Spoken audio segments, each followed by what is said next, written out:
Jeremias 33, 22 não pode ir. relata sobre a geração de Davi. Esse texto descreve que esta geração se tornará incontável, assim como não se pode contar o exército dos céus.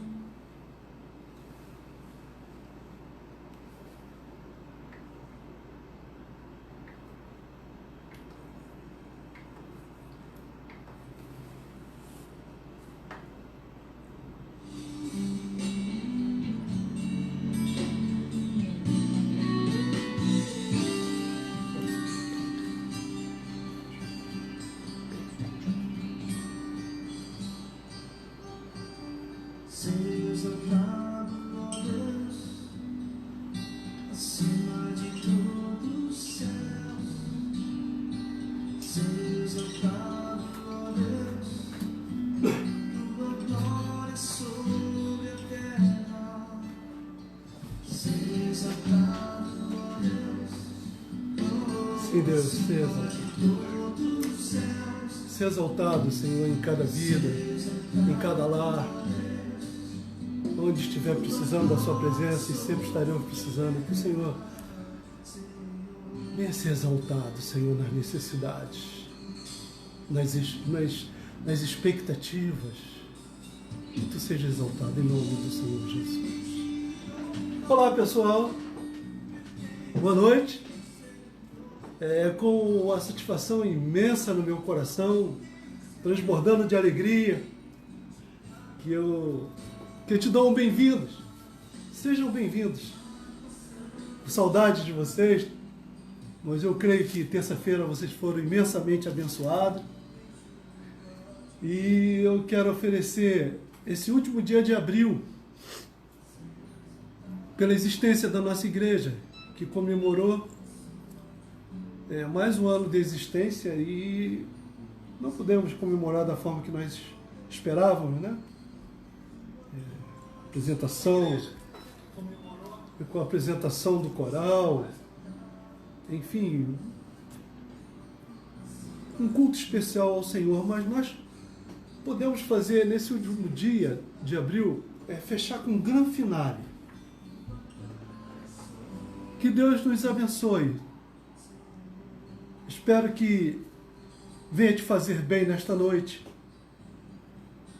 porque vocês me fazem muito bem. Você que eu não conheço também, eu tenho curiosidade de conhecê-los, sabe? Conhecê-los, e eu espero que quando nós retornarmos aos nossos cultos, que apareça lá, não é para sair da sua igreja, mas pelo menos falar assim, eu sou fulano, eu te assisti, e eu gostaria de te dar um abraço quando for possível. Em meio ao momento que nós estamos vivendo, e que já está sendo assim, não digo exaustivamente explorado, mas em que todo mundo está comentando deste momento, e eu também não quero me furtar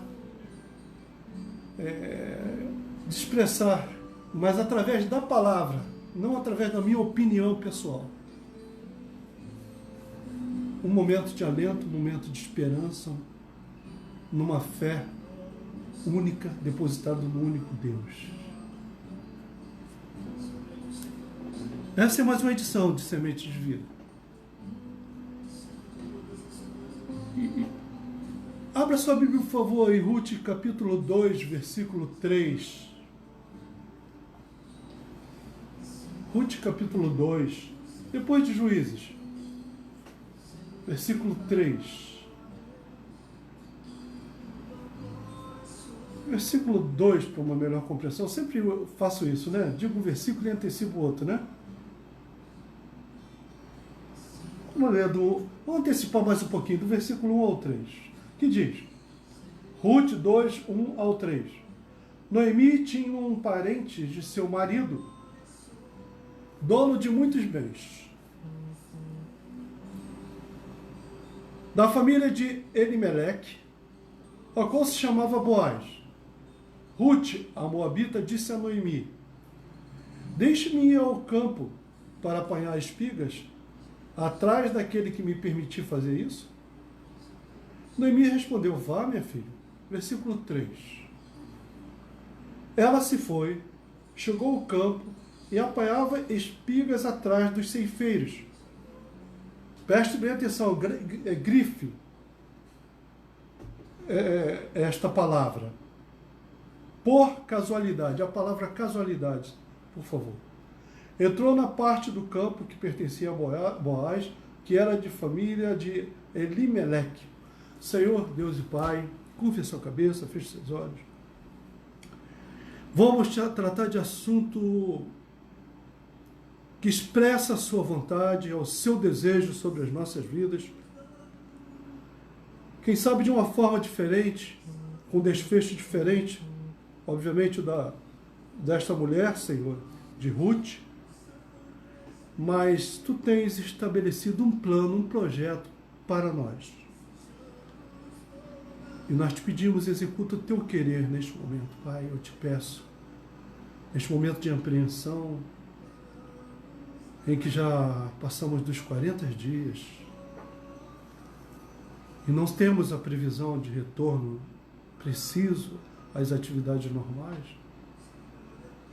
mas uma coisa eu tenho certeza, que o Senhor continua ativo,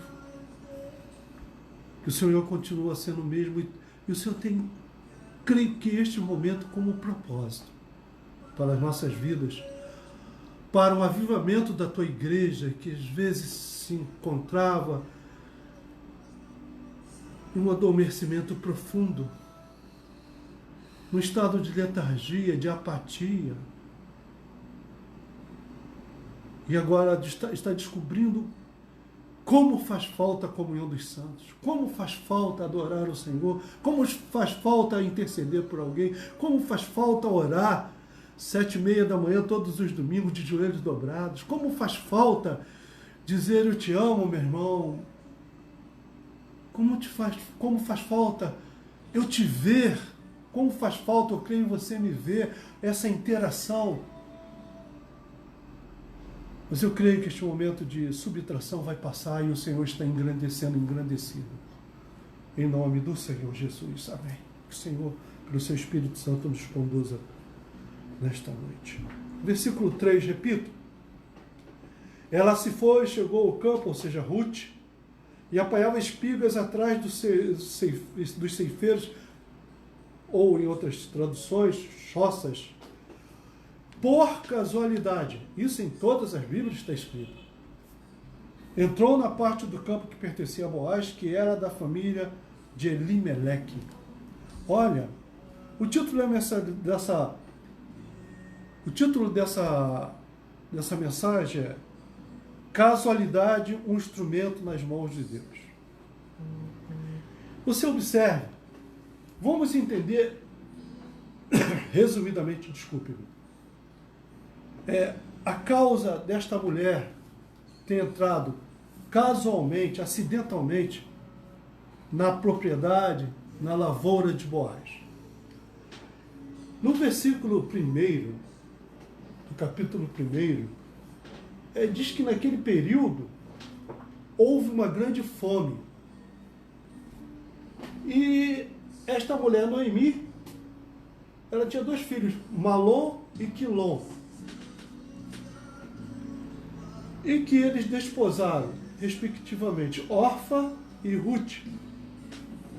Orfa quer dizer pescoço, Ruth não tem uma tradução exata, Noemi quer dizer amável. E morreram os 2 maridos, ou seja, os filhos de Noemi morreram, e ficaram as 2 cunhadas. Existia uma lei chamada lei do Levirato, em que o irmão desposaria a cunhada viúva. Neste caso, não ficou nenhum irmão. Tanto que se você ler toda a narrativa do versículo 1, Noemi se despede delas, trata-as de filhas para elas seguirem o seu caminho, e diz que eu sou velha demais para ter outro marido, eu não tenho filho na minha barriga, no meu ventre, e mesmo que tivesse, até eles chegarem à idade adulta já se passaram muito tempo. Então, é a hora de vocês seguirem o seu caminho, e eu, quanto a mim, eu vou ficar aqui. E no versículo 14 diz que choraram em alta voz, Orfa com um beijo e se despediu da sua sogra, porém Ruth se apegou a ela. No capítulo 1, no versículo 14. Orfa não estava errada, porque ela estava liberada para poder seguir o seu caminho, de recomeçar a sua vida. Porém, Ruth fez uma opção espontânea. No versículo 16, Ruth diz: não me instes, ou não me forces, para que eu deixe e me obrigues a não seguir-te. Porque, preste bem atenção, porque aonde fores eu irei, aonde quer que pousares, ali pousarei. Eu, o teu povo é o meu povo, o teu Deus é o meu Deus. Então, o vínculo de Ruth com Noemi ia além de um laço parentesco, de ser a sua nora, né, agora viúva, mas porque ela era moabita e adaptou-se, aclimatou-se à realidade dos judeus. E ali ela elegeu: esse aqui é meu povo. Aonde você pousar, onde você dormir, eu durmo. Onde você descansar, eu descanso. O teu povo é o meu povo. E o teu Deus é o meu Deus. Então, já existia uma comunhão que ultrapassava os laços, o grau parentesco. E, com um detalhe, a fome existia. É como hoje, nós vivemos um outro tipo de necessidade de estarmos presentes, trocando um abraço, um aperto de mão. E isso nós estamos limitados. A necessidade não foi a necessidade somente que aproximou-as a fome, e ambas ficaram juntas. E diz no versículo 20 que, devido o sofrimento de Noemi pela perda dos filhos, a necessidade do momento, ela deixou de chamar Noemi no versículo 13 de Ruth 1. Será que diz no versículo 13, desculpe-me, no versículo 13 fala sobre ela não poder mais dar à luz. No versículo 18, que está escrito o seguinte: quando Noemi viu que Ruth estava mesmo decidida a acompanhar, ela deixou de insistir com ela.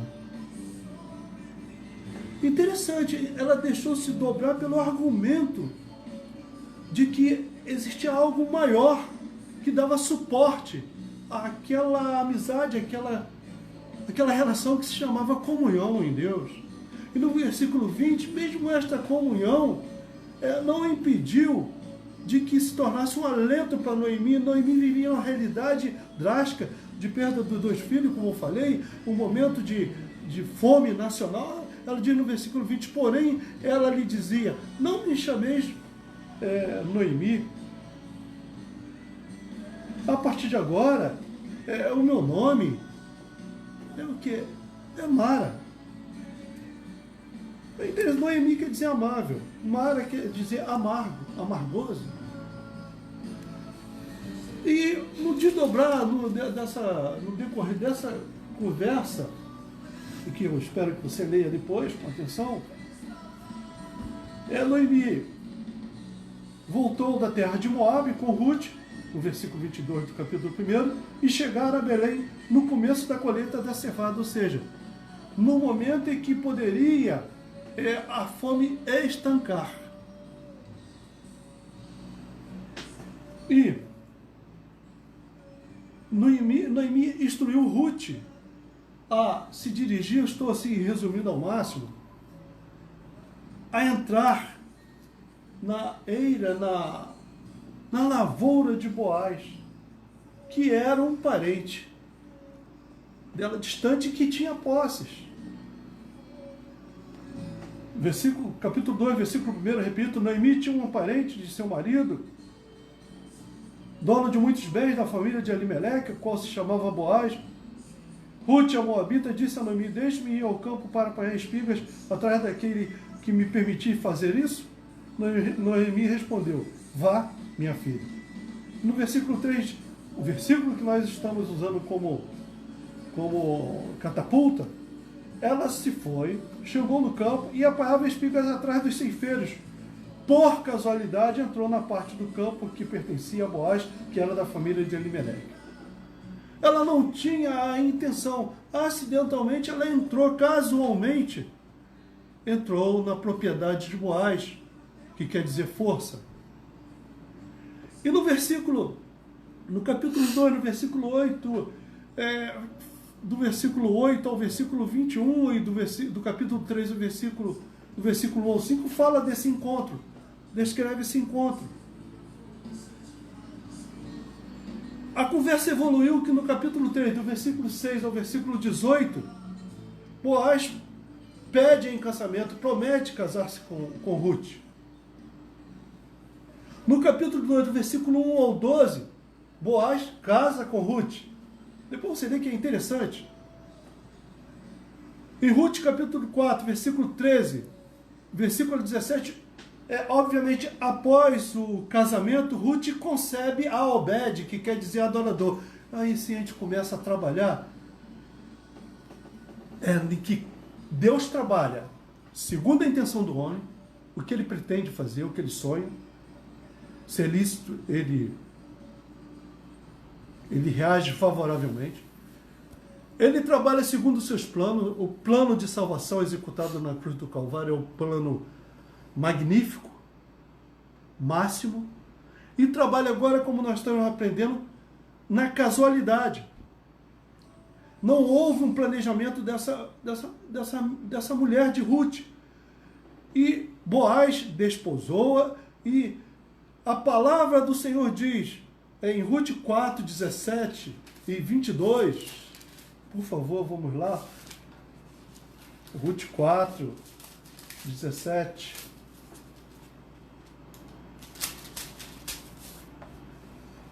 Primeiramente o versículo 17.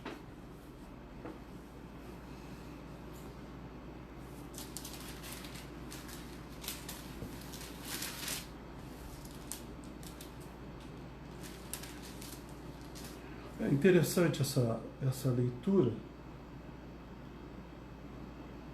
que diz, capítulo 16, como sempre, Noemi pegou o menino no colo, ou seja, Obed,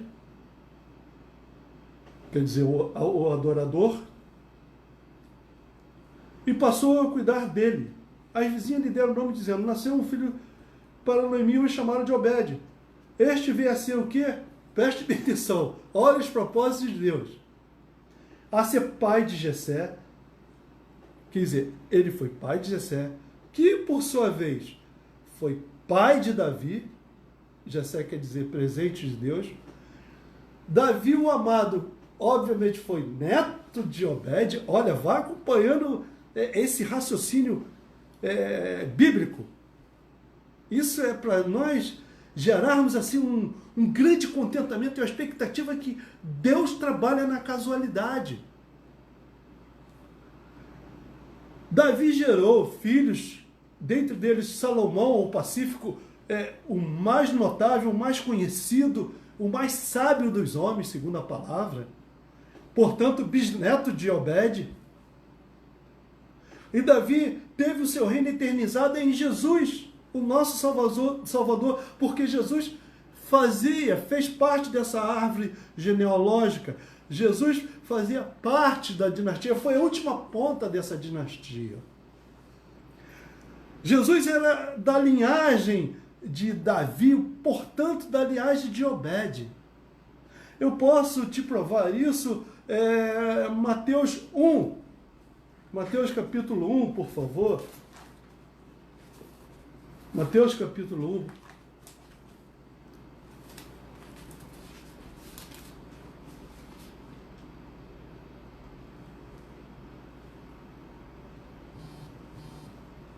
1. Livro da genealogia de Jesus Cristo, filho de Davi, filho de Abraão. Não vou ler toda a genealogia, tá? Abraão gerou Isaac, gerou Jacó, etc. E vamos lá, vamos mais à frente. No versículo 16. E Jacó gerou José, marido de Maria, da qual nasceu Jesus, que se chama o Cristo.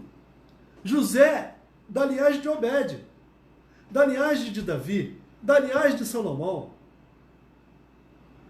da linhagem de Jessé, né? E no versículo 17, assim todas as gerações, desde Abraão até Davi, são 14.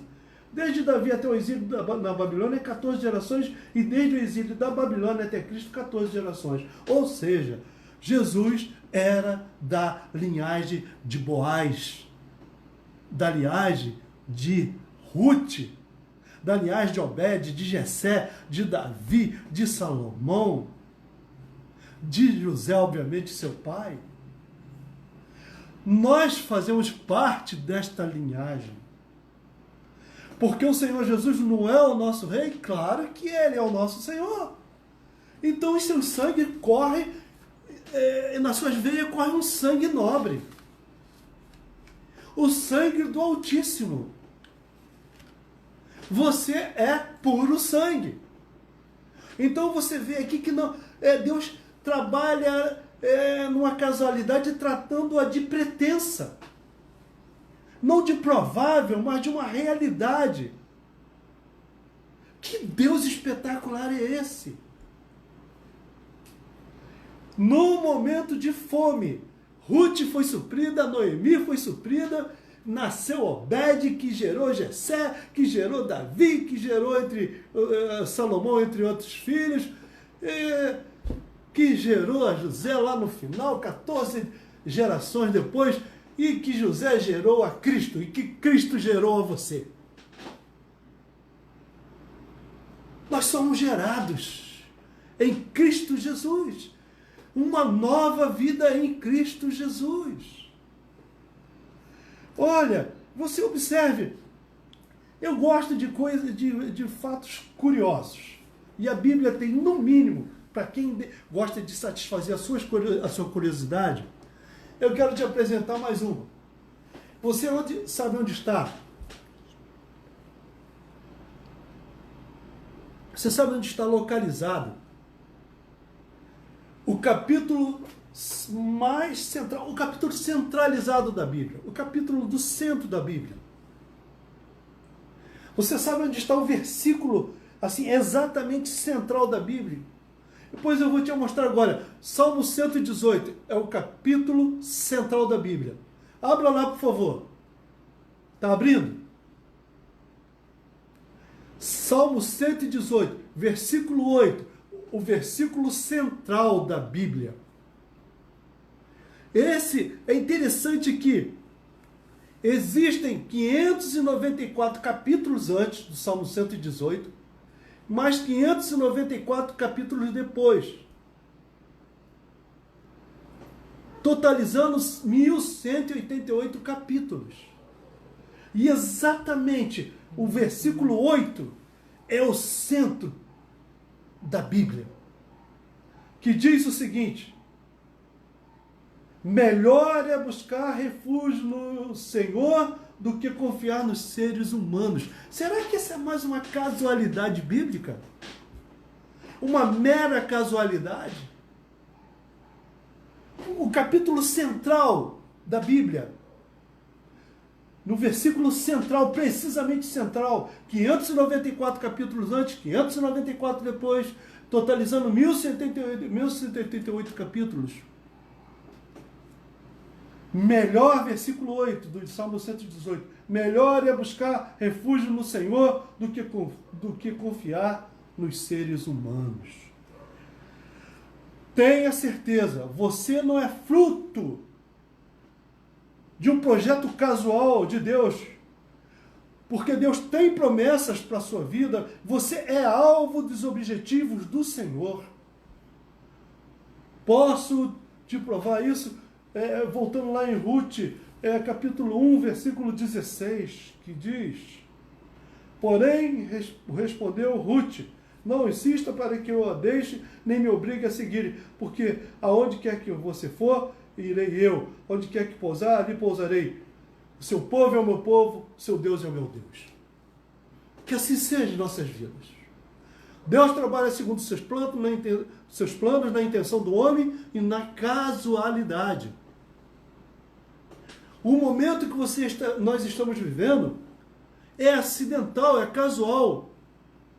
Nós não desejamos esse momento, não agendamos do coronavírus. Mas está acontecendo. Como eles também não desejaram a fome.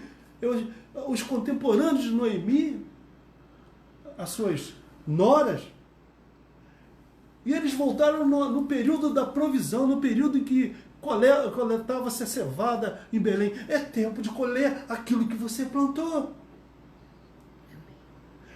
Você é da linhagem de Boaz e Ruth.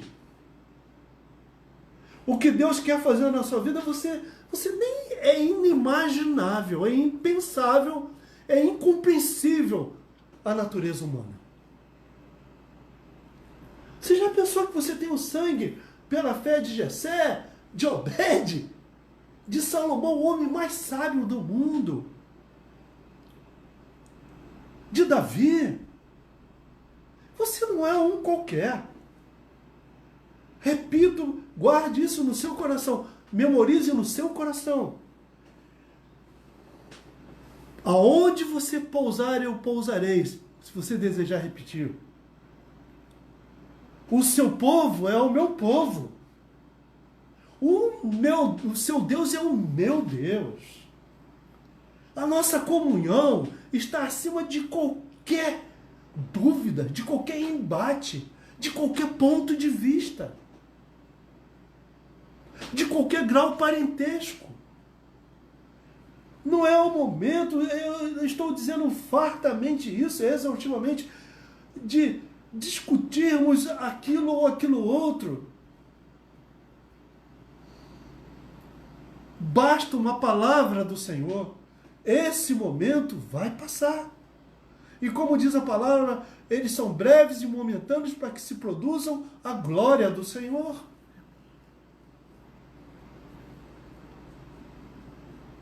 O que você acha desse grau parentesco que você tem com o Senhor Jesus? Ele te chama de co-irmão. Casualidade, um instrumento nas mãos de Deus. Ah, foi sem querer. Não, em tudo Deus tem um propósito. Ah, eu não esperava isso. Em tudo Deus tem um propósito. Eu não mereço passar o que eu estou passando. Em tudo Deus tem um propósito. Ah, mas eu estou doente. Em tudo Deus tem um propósito. Ah, mas a minha família me abandonou. Em tudo Deus tem um propósito. Ah, eu não sou muito bem compreendido na minha igreja. Em tudo Deus tem um propósito. Deus te colocou ali, sabe por quê? Porque nós somos um povo só e o nosso Deus é um Deus só. Esse é o tótem maior que sobressai sobre todos os outros. A nossa comunhão em Deus torna a repetir Salmo 118, o capítulo central da Bíblia. O versículo 8, o versículo precisamente central da Bíblia. Melhor é buscar refúgio do Senhor do que confiar nos seres humanos. Ele não está distribuindo, assim, incompatibilidade entre os seres humanos. Ele não está dizendo que... O salmista não está querendo dizer que devemos estar, assim, sempre na defensiva. Não é isso que ele quer dizer. Ele quer dizer que, exatamente no meio da Bíblia, exatamente, o Senhor está... Melhor é buscar refúgio no Senhor. O mesmo salmista diz que uns confiam em carro, em outros cavalos. Mas nós, quanto a nós, nos gloriamos. Não diz que confiamos, não. Nos gloriamos.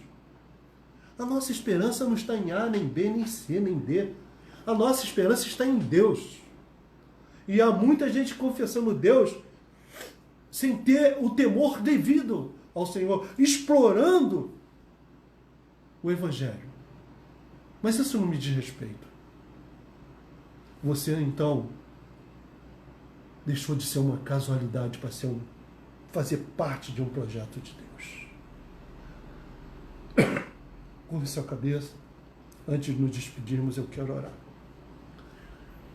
Senhor Deus e Pai,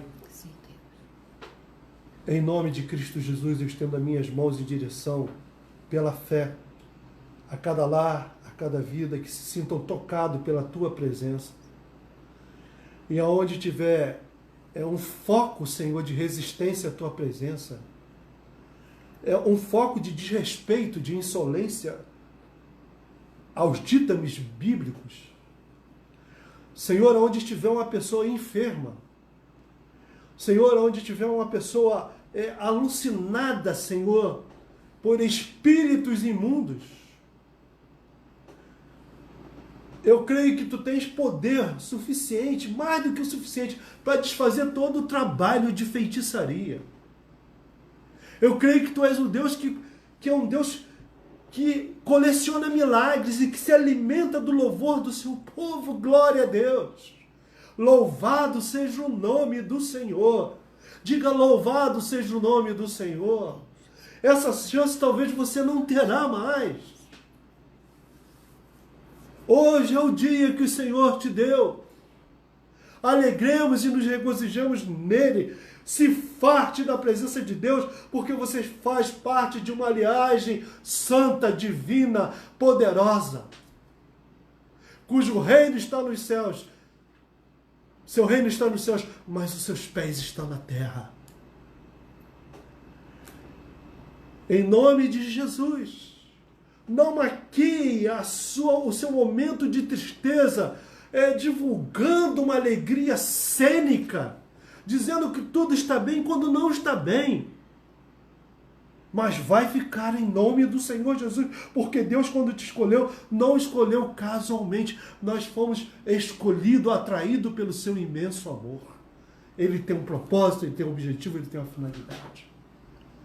E nisso eu me despeço, em nome do Senhor Jesus. Em nome de Jesus, obrigado pela atenção.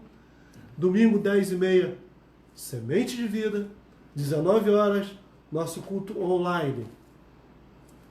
Deus abençoe. Firme na presença do Senhor. Não se distrai. Isso já passou para a honra e glória do Senhor. Deus trabalha nos seus planos, na intenção do homem e na casualidade. A paz do Senhor. Deus abençoe. Que Deus abençoe rica e abundantemente, com um sorriso nos lábios, um abração e um beijo. Deus abençoe. Paz.